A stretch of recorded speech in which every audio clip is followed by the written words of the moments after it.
Hey, welcome back. You made it. How was your week? Mine, whoo, baby. All I know is God loves me and He knows my name. Because He came for me this week in a good way. And I appreciate it. But we got a lot to talk about. So let's get started. Welcome to Saturdays with God. Hey, it's Saturday. That means we're going to spend some time with God. Welcome to Saturdays with God with your girl, Ashley Renee. Don't forget, like, share, and subscribe. Let's get started. All right, so last week we were talking about that dance, doing that dance of that shuffle kind of thing of I'm in, I'm out, I'm at a crossroads, so trying to make a decision like what do I do next? Specifically with the thought of how do I not come back to this same place? How do I not become a habitual participant or visitor, if you will, to this particular crossroad, this particular area in life, and how do I not get stuck?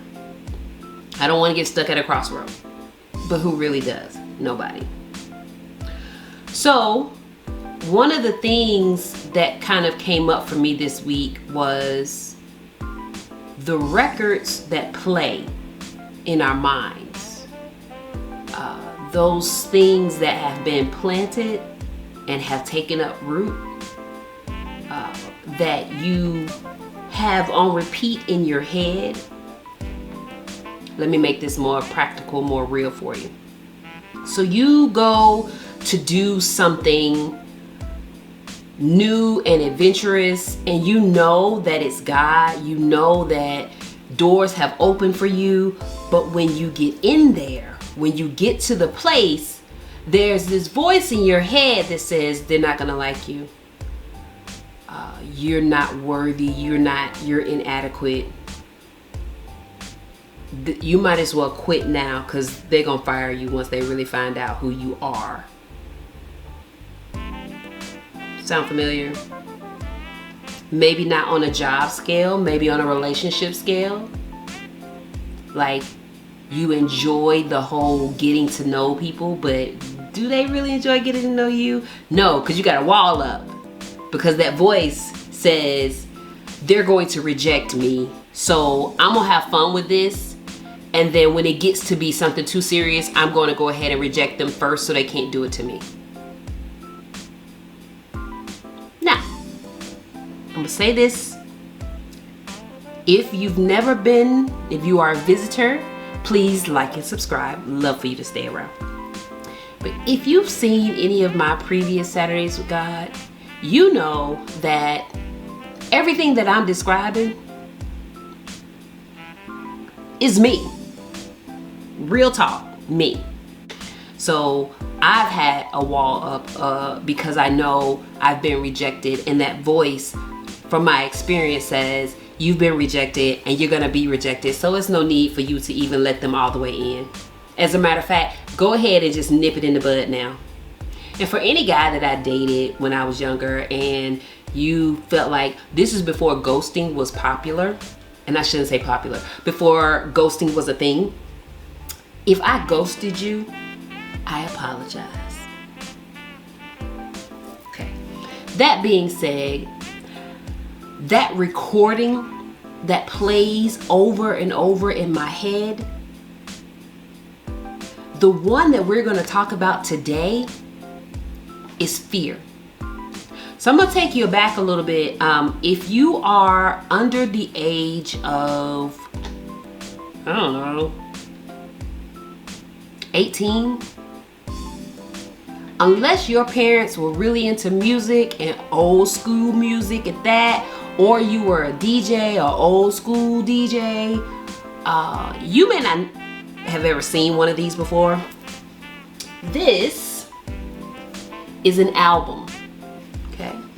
This is a vinyl. They call it vinyl now because it's cooler to say vinyl than album. this is the record that's been playing in my head. This particular one, this album's called Fear.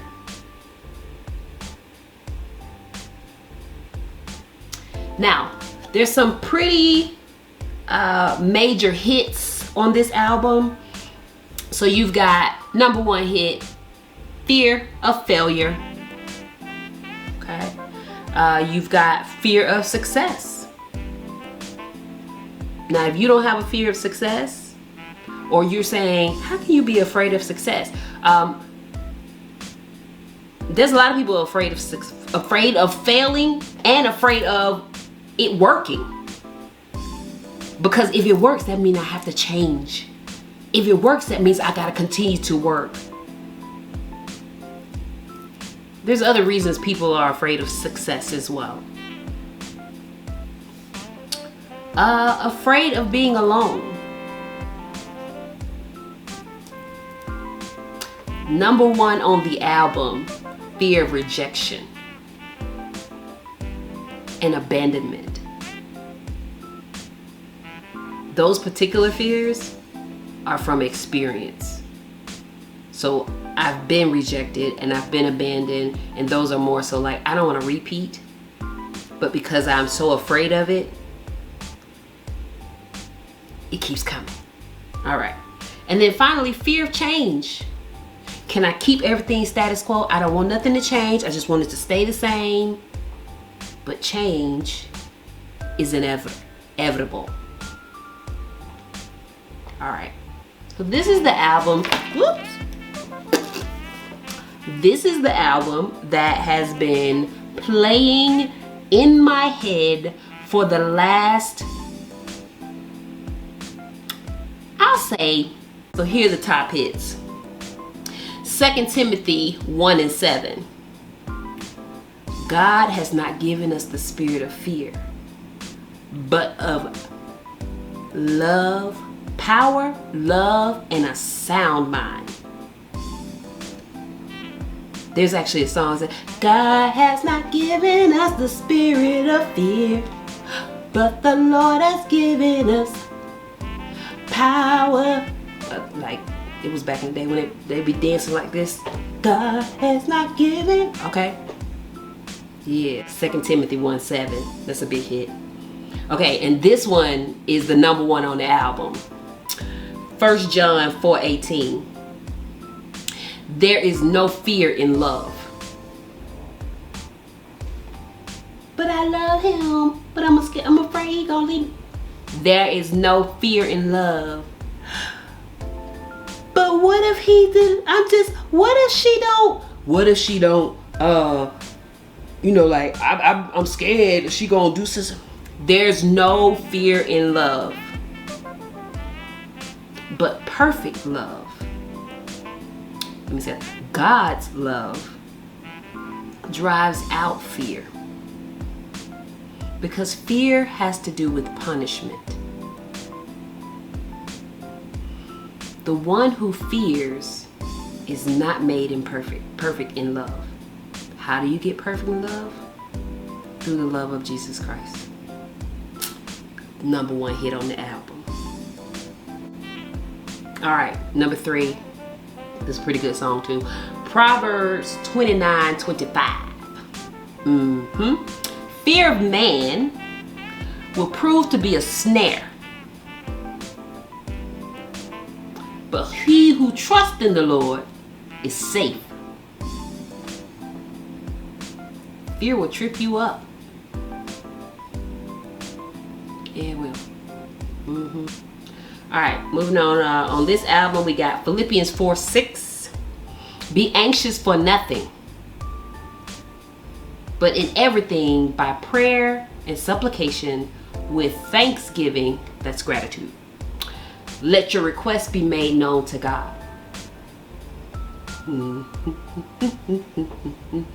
Be anxious for nothing. Hey. Okay.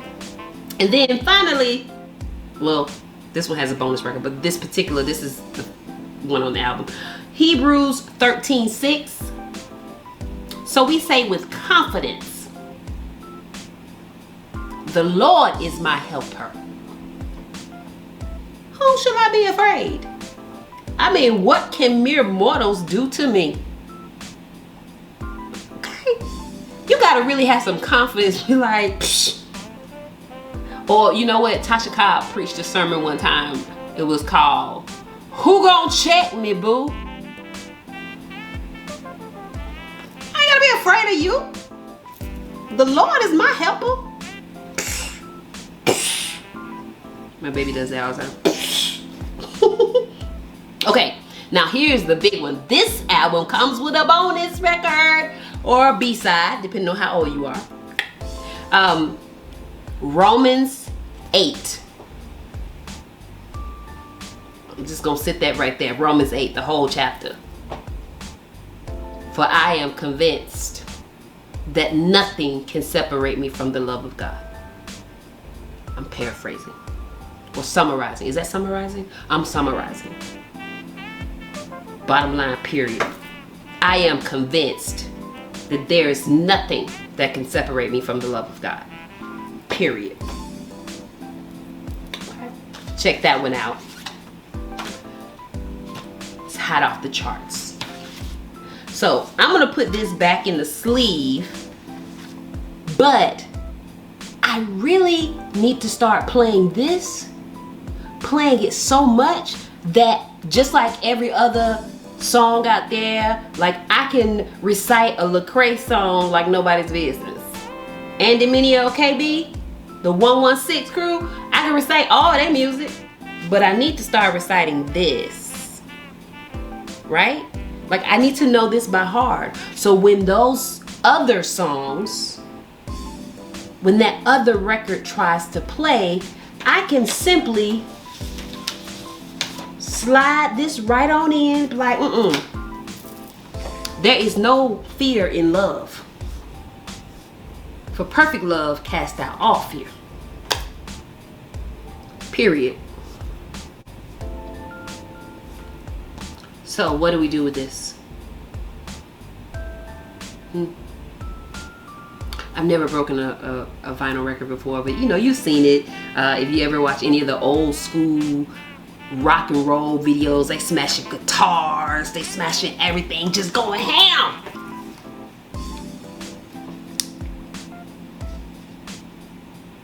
Why am I scared?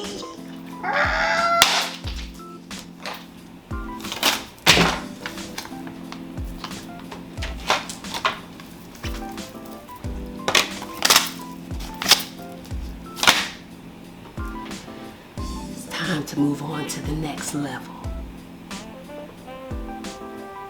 I cannot be afraid, because here are a few things that fear has kept me from.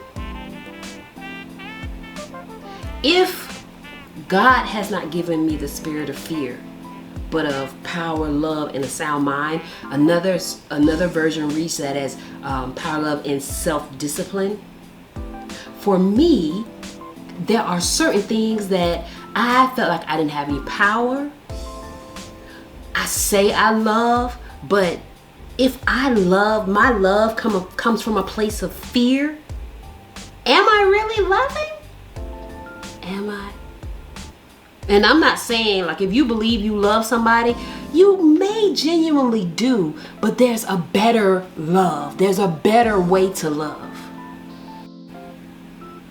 There's a truer way to love.